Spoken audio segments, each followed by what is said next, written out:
Vocês acreditam quando eu digo que às vezes a intuição da gente simplesmente grita? Porque a minha estava gritando há meses sobre a minha vizinha, mas eu continuei ignorando. Quando ela se mudou para o apartamento ao lado, eu pensei, que sorte ter uma vizinha tão prestativa. A mulher parecia um anjo na terra, sempre oferecendo ajuda, sempre sorrindo, sempre disposta a fazer qualquer coisa.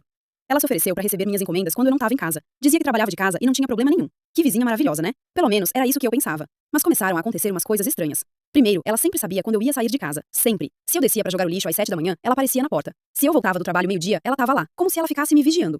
Aí eu comecei a reparar em outras coisas. Ela fazia perguntas demais sobre a minha rotina. Queria saber que horas eu saía, que horas eu voltava, se eu viajava nos fins de semana. Dizia que era para caso precisasse de alguma coisa, mas, sei lá, parecia estranho demais. E as encomendas? Meu Deus, as encomendas. Ela sempre se oferecia para receber, mas às vezes demorava para me entregar. Dizia que tinha esquecido, que tinha saído, sempre uma desculpa diferente. Uma vez, uma encomenda que eu sabia que tinha chegado, ela jurou que não tinha recebido nada. Eu comecei a desconfiar quando reparei que ela conhecia todo mundo do prédio. Muito bem. Sabia os horários de cada morador, sabia quem tinha cachorro, quem trabalhava fora, quem ficava em casa.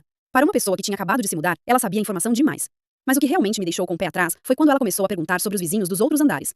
Queria saber se fulano viajava muito, se Cicrana morava sozinha, se Beltrano tinha câmeras de segurança. Que tipo de conversa é essa? Eu comecei a evitar ela, mas a mulher parecia ter um radar. Toda vez que eu saía, ela aparecia. Toda vez que chegava alguém diferente no prédio, ela estava lá conversando, sendo simpática, perguntando um monte de coisa. Aí aconteceu a primeira coincidência estranha. O apartamento da Dona Maria do quarto andar foi roubado, justamente numa semana que ela tinha viajado para casa da filha. E adivinha quem sabia que ela ia viajar? Isso mesmo, minha querida vizinha prestativa. Quando comentei isso com ela, ela fez uma cara de surpresa tão forçada que até uma criança perceberia que era mentira. Nossa, que terrível! Quem poderia imaginar? Mas eu vi nos olhos dela que ela não estava nem um pouco surpresa. Na semana seguinte, outro apartamento foi roubado, o do seu João, que tinha comentado com ela que ia pro hospital fazer uns exames. Duas coincidências eram coincidência demais. Eu comecei a observar ela de verdade. Reparei que ela recebia visitas estranhas. Sempre homens diferentes, sempre de madrugada, sempre conversas rápidas na porta. E ela sempre checava o corredor antes de abrir a porta, como se tivesse medo de ser vista.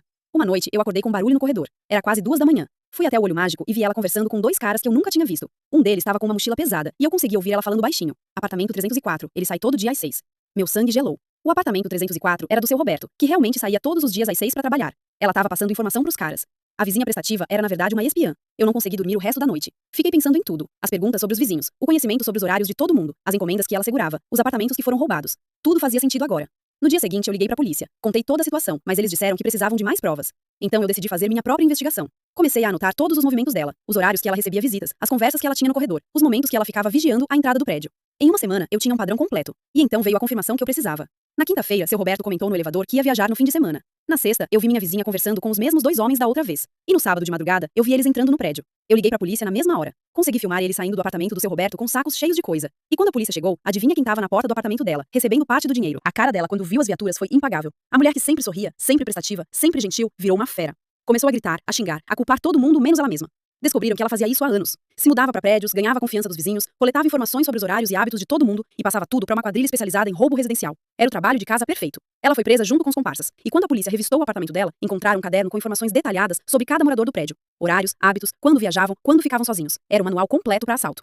O que mais me impressionou foi descobrir que várias encomendas que ela não tinha recebido estavam lá no apartamento dela. A mulher não só facilitava os roubos, como ainda ficava com parte das coisas dos vizinhos. Depois da prisão dela, a gente descobriu que pelo menos 8 apartamentos do nosso prédio e dos prédios vizinhos tinham sido roubados usando as informações que ela coletava. 8 famílias que tiveram suas vidas reviradas por causa da vizinha prestativa. Hoje eu penso em como a gente às vezes ignora os sinais. Minha intuição estava gritando há meses, mas eu continuei sendo educada, continuei aceitando a ajuda dela, continuei fingindo que tudo estava normal. Aprenderam alguma coisa com a minha história? Às vezes, a pessoa mais prestativa é justamente a que você precisa desconfiar mais. Contem aí nos comentários. Vocês já tiveram alguma experiência com vizinho suspeito?